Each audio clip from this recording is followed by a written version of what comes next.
All right, Cory, what are we doing, dude? See Ron Paul. Courtney, what's your plan? Get in, go to the bathroom, sit down. Ron Paul, baby! And the Fed! And the Fed! And the Fed!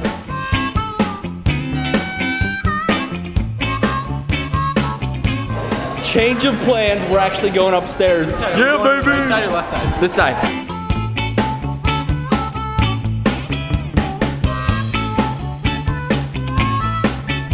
What do you guys think of Ron Paul? Awesome, alien candidate for real change. Yeah! Ron Paul. What you got there, buddy? That's some real deal sushi right there. You a fan of Ron Paul? Yeah! And the Fed! And the Fed! And the Fed! And the Fed! And the Woo! What do you think his first thing would be as president? What would he do? The first thing? What would be the first thing? Yeah, he would. The budget would budget overhaul. I read the actual financial statements that he put online, which, by the way, he's the only candidate to actually go out and have financial statements on his budget. That's not Ron Paul! At the very beginning of this race, he was the only candidate who came to the table with a solid plan to directly confront our nation's biggest economic dilemma, the debt. He remains the only one with a bold plan based on a common sense principle: cut the spending. And the Fed! And the Fed!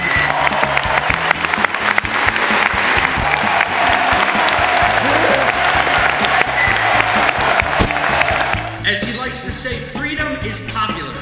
Oh, It yeah. is popular, Dr. Paul, and we have you to thank for that. Yeah!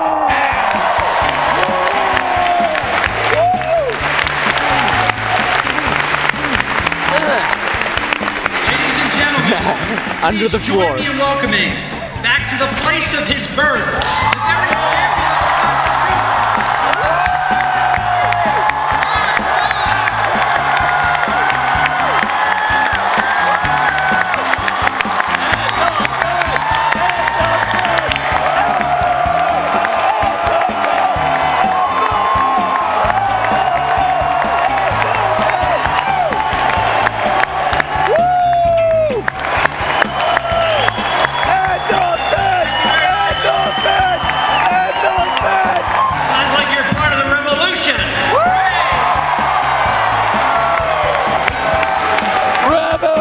Thank you very much for that very nice introduction. Thank you for that very nice welcome. That's wonderful.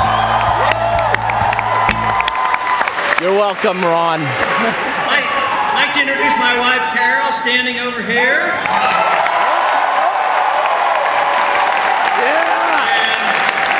And our granddaughter, Linda, is with us today, one of our 18 grandchildren. Thank you. We've been married for 50 years. Well, somebody told me there That's was so a weird. competition tonight and maybe nobody would show up. I'm so glad to see you. Thank you for coming. Yeah, Ron!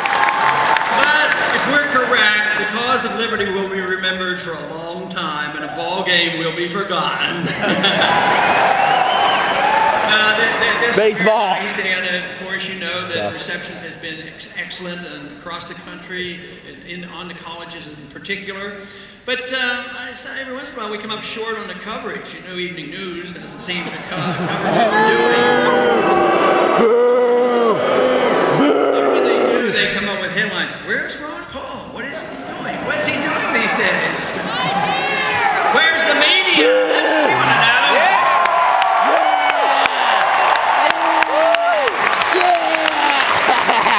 4 years ago, there were not that many people who had an interest in the Federal Reserve. Today, it's a really big issue. For the first time in the history of the Federal Reserve, monetary policy in the Federal Reserve is one of the big issues of the campaign.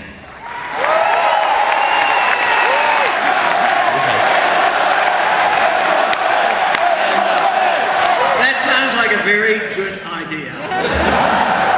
So I propose next year, after the election, we pass a bill bill that repeals the Federal Reserve Act.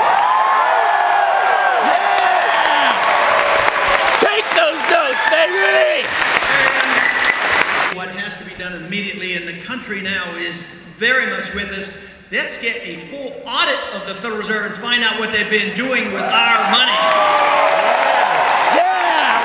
I don't know what that means. Yeah! So having big government and having government do the things that it's been doing for so long is always at the expense of liberty. So if you advocate big government, you always have to sacrifice some portion of our personal liberty.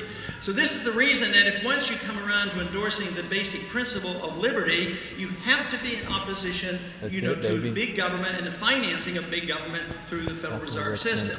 What would happen if you didn't have a Federal Reserve to facilitate big government is the government would have to pay their bills. And if they didn't have enough taxation, they would have to borrow the money. But if you didn't have the Fed to buy the debt, then it would stop, because if they were spending too much, interest rates would go up and they would recognize that we can't afford it.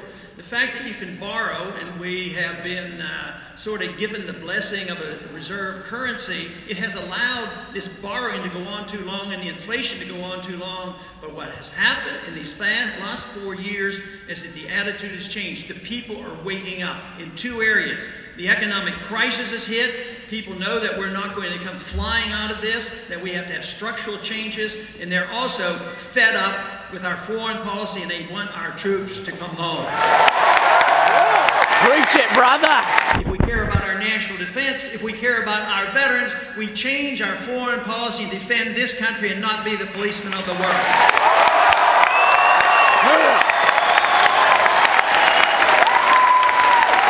I was drafted in 1962 during the Cuban crisis and was in for 5 years.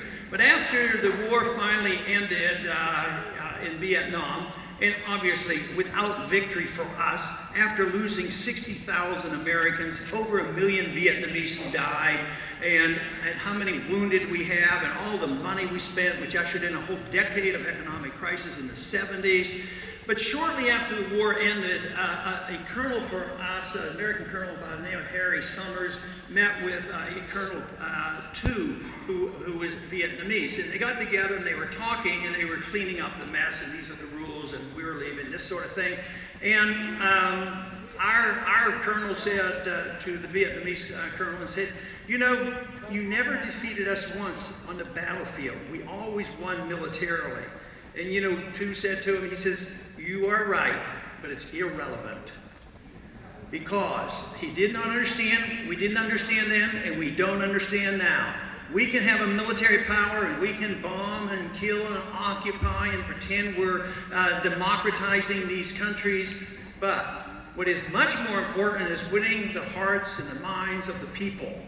And you can't do that. You can't destroy the ability of people to want to take care of their homeland. The whole idea of the Taliban is not to be anti-American. They're anti-occupiers. We worked with the Taliban when the Soviets were occupying Afghanistan, and now we're on the receiving end of it.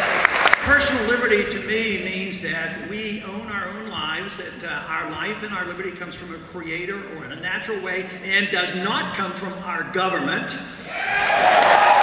If the government can play any role at all, it's to protect that liberty and allow individuals to own their own life, which means that individuals can make their own decisions about their life in any way they want, even if they do things that might be harmful to themselves. Because governments, when they embark on a system that says we are going to protect each individual against ourselves, themselves, or whatever, that means there's nothing left. That means the government will be telling us what we eat, drink, smoke, exercise, read, the whole works. So, yes, in a free society, you have a lot of freedom, but you also have a lot of responsibility. If you use the freedom that you have and you do harm yourself, you cannot go and tell your neighbor they must take care of you. You can't go to the government and tell the government that they can go to the neighbor and force them to take care of you. So yes, there are some risks in having free people, but compared to when the government tells us what to do, when the government and the politicians and the bureaucrats make these decisions, when they make the mistakes and they can't know what's best for you, it hurts all of us. So that is major compared to us making our own decisions. People people shouldn't ever be punished because they belong to a group, but they shouldn't have any special favors because they belong to a group either. But the evidence is clear about the failure. If you take, for instance, the effort to make sure everybody had a house, that sounds good. Everybody should have a house. Maybe if they can't afford it, don't know how to take care of it, why should we give them a house if they don't, end up taking care of it? Maybe they should qualify and work for it. But the effort was, no, that's being cold-hearted. We want a program. So we're going to print a lot of money, easy credit, and then we're going to have the mortgage people and the Fannie Mae's and the Freddie Mac and the builders and the banks get involved, and we're going to pump all this money in the houses. It seemed to work. People were getting a lot more houses. There was a housing boom, and the price of the house was going up, but people say, I can borrow against my equity, and it was a lot of fun. It looked like a perpetual money machine. But the handwriting was on the wall. All Austrian economists knew there was a bubble there, and so when the bubble burst, the people who were making all the monies, especially the ones making tens of billions of dollars in the derivatives market and all the wild speculation was going on, they said, we're going to go bankrupt, we're going to go bankrupt, you got up there and bail us out, we're too big to fail, come. So the Congress and the Federal Reserve goes and bails out the people who were ripping us off, and guess what? The middle class people lost their jobs, and they lost their houses, and the housing problem is still a big mess. So it doesn't work. This idea that you can get free medical care from the government, where's the government? Where do you get free anything other than taking it from somebody else? Yeah! I am convinced that this philosophy of freedom is the way, and essentially the only way to achieve not only peace, but prosperity as well. Thank you very much.